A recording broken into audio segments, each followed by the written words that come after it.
So the One Piece live action has left anime fans completely divided online. Some people think it's crap, others think it's the best live action of all time. Well, to put all this to bed, I decided I'm going to rank every single live action anime that's ever been made so we can find out which exactly is the best.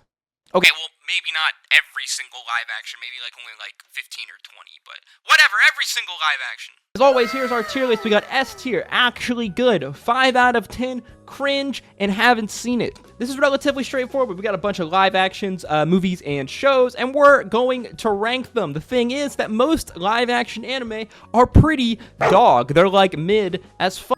Of course, then to rank them, we need a corresponding tier list. So let's just get started, and in no particular order, these have been put here with probably the worst live action ever made. Well, maybe not the worst, but definitely up there in Dragon Ball Evolution. Instantly going into cringe tier, as there's only a few other live actions that may be more cringe than America's attempt at a Dragon Ball live action. I don't really know what there more is to say for this movie. It was absolutely trash. I was super hyped for it as a young kid because all I've ever wanted is a Dragon Ball live action, because imagine as a kid, that sounds like the coolest thing ever, but in reality, it's a lot harder to do than people think, and we absolutely butchered it. As I said, most live action are cringe because they're trying to take elements of anime which are over the top and crazy and then condense them into a kind of live action, much more believable world. For certain anime, this is just extremely hard to do. Basically, any kind of fantastical anime, whether it's like Dragon Ball,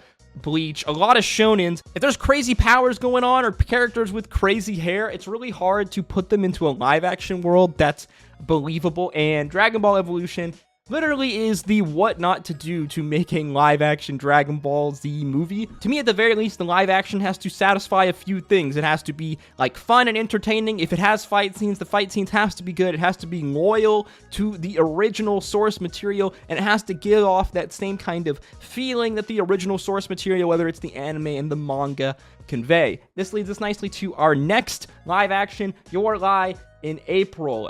Very, very famous anime, manga, romance anime and manga. I think the only romance anime and manga that's made our list here.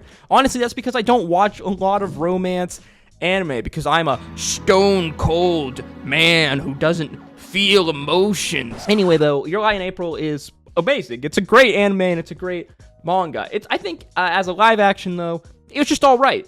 I think that they were relatively pretty accurate when it comes to being faithful to the source material, the story, and I think that they did an okay job capturing the same kind of feeling that Your Lie in April kind of gives you when you're watching it or when you're reading it. The only problem is when you compare it to the anime and the manga, it's by far and away like the lowest in terms of giving that kind of feeling, this intense feeling from this story of Your Lie in April. I highly encourage you, if you haven't seen Your Lie in April, to go watch it or read it. Just don't watch the live action first. Next up, we have Kingdom, one of my absolute favorite anime ever. I'm a huge China boo, specifically over like the Three Kingdoms, the Warring Kingdoms period in China, which is the period that Kingdom, the anime, covers. The live action, pretty solid in my opinion.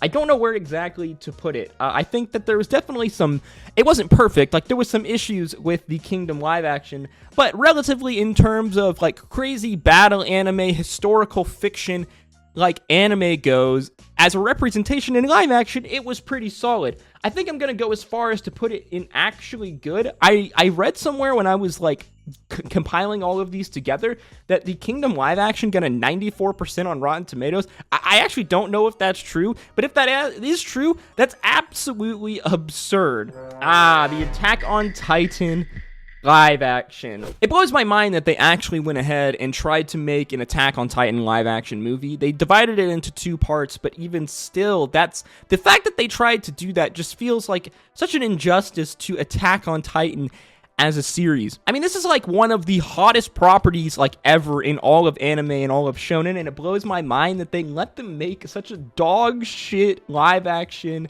movie. It's gonna go into cringe for me. It's not great. The story is very rushed. There isn't time for really our characters that really make Attack on Titan to really impact the show or kind of just discover themselves in any way. It's just too rushed. Really, the best scenes from the live action Attack on Titan movie are just the scenes with the Titans. It's just if you treat it as kind of like a kaiju movie, then it's just okay. But as a live action trying to be faithful to one of the best shonen anime ever, it falls really, really short. Speaking of falling short, next up we have the Full Metal Alchemist live action. I believe that there was 3 of these movies. I only think I saw the first and maybe part of the second one. The first one was all right. I don't really know exactly where to put it. Part of me wants to put it in cringe, but actually I kind of felt like it was okay.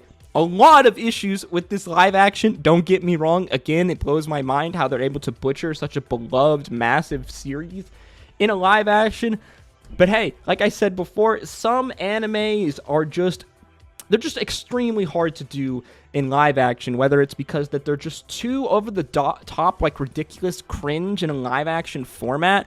I think they did a pretty good job with Al in the making of Al with our special effects now, but in terms of like a lot of other things, I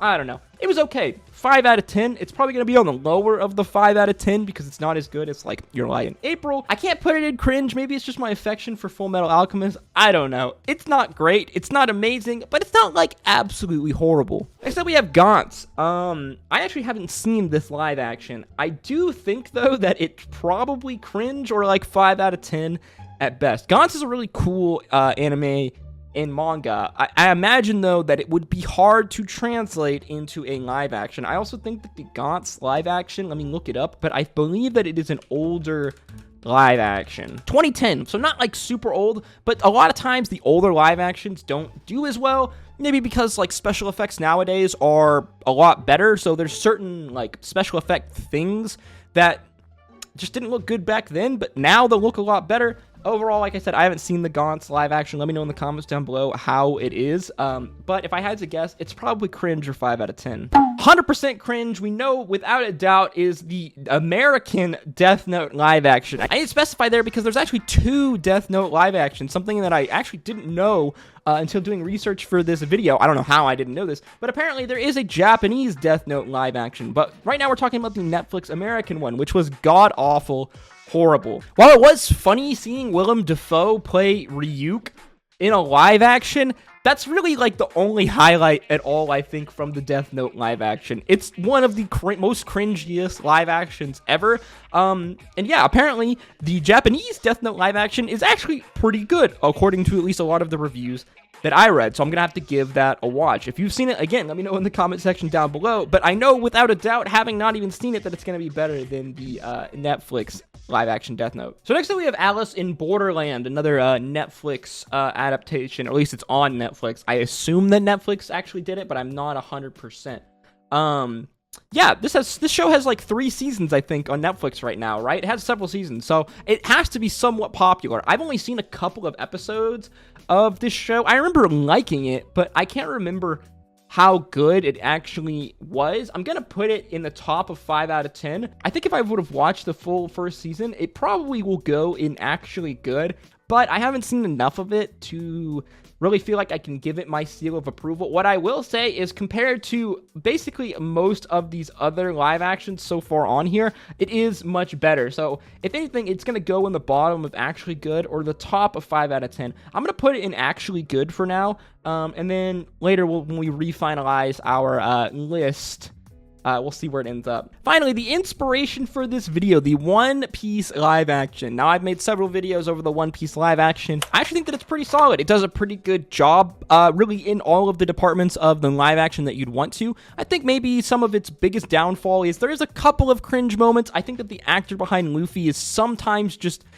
misses, and I think that a lot of the Luffy fight scenes aren't great, especially when you compare them to the Zoro fight scenes. Overall, though, it's pretty good. I would hope that it would be pretty good because they spent like well over $100 million making this live action, but when you factor that in, and the fact that this live action, the One Piece live action, compared to all of the others on this list, has had so much budget, has such a higher budget, so much more money dumped into it, and the fact that it's only slightly better than a lot of these other live actions, I think is really telling. Don't get me wrong, it's not bad, it's fun, it's a great time. I thoroughly enjoyed it, but when you take into account how much money they spent to make this thing, it should be 100 times better if they're going to spend 100 times the budget compared to some of the other good live actions that we're going to talk about. Parasyte Maxim, Part 1 specifically. I love Parasyte Maxim, the anime, one of my favorite anime out there. I love the kind of fun horror, sci-fi, creepy vibes. I think that the live action does a pretty good job, actually,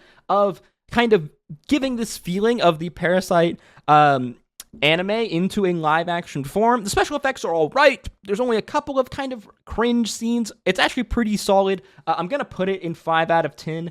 But I actually really enjoyed at least Part 1, the first movie of the Parasyte Maxim live action. Next up, another controversial live action on our list, the Cowboy Bebop live action. Now, people had a lot of problems with this live action, and I understand why. It definitely leaves a lot to be desired. There was a lot of different artistic and story-based decisions, I guess we'll say, from the writers and the directors and the producers, and they just kind of took the Cowboy Bebop live action in a very unique direction. I'm not gonna lie, though, I absolutely loved it. Like, objectively, it's not great. Like, it's not the greatest thing ever. I loved it, though. I had an absolutely great time watching this show, and a lot of the fun that I feel like this show has, and maybe it's just because I love Cowboy Bebop so much, I think I can overlook a lot of the problems with it. There is a lot of problems with it. Objectively, it's not amazing, but it is better than a lot of the other on this list, so we're going to put it in the top of kind of 5 out of 10 bracket for now. Next up, Way of the House Husband. This is absolutely one of my favorite live actions. I think it does a really good job because this anime is just rather simple. It's this idea of this ex kind of Yakuza member who becomes a stay-at-home house husband, as like a full-time job. It's a funny comedy anime. It's over the top, but relatively simple, and I think that the live action does a really good job in translating this comedy into the live action form. Not to mention that the actor, that plays Tatsu, the main character, is the voice actor from the anime, so I think that that goes a long way as well. And it's just really, really good. I highly recommend watching it. It's one of my favorite live actions that's actually ongoing right now. And yeah, it's real good. Give it a watch. Next up, Alita. This is another actually live action that I haven't seen, but I know a little bit about this live action. I know that it's pretty hit and miss. Some people think that this live action is actually pretty good, and people who are fans of the source material say that it's really, really loyal, and they actually like the kind of weird hybrid, like CGI live action style that was done here. Some people think that this does a really good job in conveying the original feeling and story of the source material. I think a lot of people know it as the live action that like looks really weird, and I know a lot of people weren't the biggest fans of this live action. Once again, I haven't seen this live action, and I haven't watched a ton of the anime that it was based off, so I really don't have much of an opinion on it. Next up, we have maybe a controversial choice that I don't even know if technically is like a live action, if it qualifies to deserve to be on this list, but that is the Korean adaptation movie of the manga Oldboy. Now, because this wasn't an anime adaptation, I don't know if it technically counts, but it's my list, so I'm going to make it count anyway, and that's because, in my opinion, Oldboy is one of the best, most fucked up movies I've ever seen. There's actually an American version of this movie, Oldboy, that is not nearly as good as the Korean, and it's absolutely great. I've read a bit of the manga as well, and I think that the Korean movie does a really good job in capturing the feelings and the twists and turns of the manga. Be warned, though, that this story, this manga, and this movie are dark. They have twists and turns, and the surprise at the end of the movie will absolutely shock you. And yeah, consider yourself warned if you go and watch this movie, Oldboy, but wow, is this movie freaking good. For me, it has to be in S tier if it even qualifies as a adaptation live action movie, and yeah, screw it, it's my list, so I say it does. Next up, I'm gonna flip these. I want to do the Bleach live action, another Netflix adaptation. I think that the Bleach live action is a perfect example of a just middle of the road 5 out of 10, 6 out of 10 live action anime. It's over the top, so it has like a little bit of elements of cringe to it, but overall, I think that they did a pretty good job adapting it into a live action format and it not feel too weird. I think the biggest knock on the Bleach live action is that it really doesn't have enough time to like flesh out characters and let characters really kind of act and be characters. It's really just kind of a fun action movie, and as far as that goes, it does a pretty good job. The action is pretty solid, the special effects are pretty decent, and it does a good job creating this kind of shonen live action Bleach fight scene, these kind of wet dreams that you would have as a kid of, seeing these crazy fight scenes in anime, in a movie theater on live action. And I think they do an all right job. Overall, it's not amazing, but it's not horrible, and the fight scenes themselves are easily the most memorable parts. Finally, we have another controversial pick on our list here, but what I think is regarded as one of the best live-action series, if not live-action movies ever, and that is the Ruroni Kenshin live-action trilogy. Primarily here, we're talking about the first one, even though all of them are good, but this is one of the best live-actions ever, if not the best live-action ever. Obviously, this is controversial because the author of Ruroni Kenshin is a horrible person, so it feels weird to support his creation, but I gotta give people props where props is due. The Ruroni Kenshin anime as a story is really solid, and the live action does an amazing job in capturing all of these feelings that the anime gives off. As well, it captures the fight scenes and the kind of over-the-top samurai swordsman skills of Kenshin in the live action extremely well. It's an amazing action movie and has awesome lighting and just really cool just cinematography scenes in these well choreographed fight scenes that are easily amazing, but they don't overshadow the other elements of Ruroni Kenshin that make Ruroni Kenshin such a good anime, such a good story. And yes, when things are all said and done, here is our finalized tier list. Again, we didn't include every single live action movie and show of an anime that's ever been made. To be fair, although I've watched a lot of them, I haven't watched every single one that's ever been made. But in your opinion, if there was a live-action anime that I did not include on this list that you think belongs in S tier, please let me know in the comment section down below. Who knows, maybe in a few months from now, after I binge and devour some more live-action content, we'll make another tier list with maybe like 30 to 40 entries if we want to make a video that long. As always, guys, thank you so much for watching the video. If you did enjoy it or learn something new, make sure you like, comment, and subscribe. If you'd like to see more other live action or just anime content in general, then please click one of the videos on screen now. Drink your water, hug your mother, and until next time, peace, love, Adu.